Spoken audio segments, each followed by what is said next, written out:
ఈ sweets week లో నేను చేయబోయే లాస్ట్ స్వీట్ వచ్చేసి బేసన్ లడ్డు. దీన్ని మేమైతే తొక్కుడు లడ్డు అని అంటాము. మరి మీ సైడ్ దీన్ని ఏమంటారో కమెంట్ సెక్షన్ లో కమెంట్ చేయండి. దీనికోసం 2 కప్పులు శనగపిండిని జల్లించి తీసుకోవాలి. స్టవ్ పైన ప్యాన్ పెట్టుకుని 2 కప్పులు శనగపిండికి అరకప్పు వరకు మనం నెయ్యి వేసుకుని కాగిన తర్వాత పెట్టిన శనగపిండిని ఇందులో వేసుకుని మొత్తం కలిసేలాగా కలుపుకుంటూ ఉండాలి. ఈ లడ్డు టేస్ట్ అంతా మనం వేయించుకునే పిండిలోనే ఉంటుంది. సో లో ఫ్లేమ్ లో పెట్టుకుని జాగ్రత్తగా వేయించుకోవాలి. పిండి అనేది నెయ్యిని పీల్చుకుంది కదా, అది వదిలేసేంత వరకు మనం ఇలా కలుపుతూనే ఉండాలి.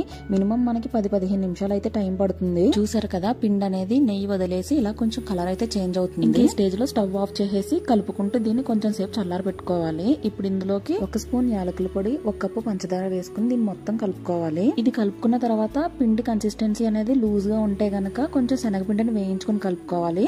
ఒకవేళ థిక్ గా ఉంది అనుకుంటే గనక నెయ్యిని కలుపుకోవాలి. కావాలి అనుకుంటే ఎల్లో ఫుడ్ కలర్ కూడా యాడ్ చేసుకోవచ్చు. అంతేనండి, ఎంతో టేస్టీగా ఉంటే బేసన్ లడ్డు రెడీ. వీడియో నచ్చితే నా ఛానల్ ని ఫాలో చేసేయండి.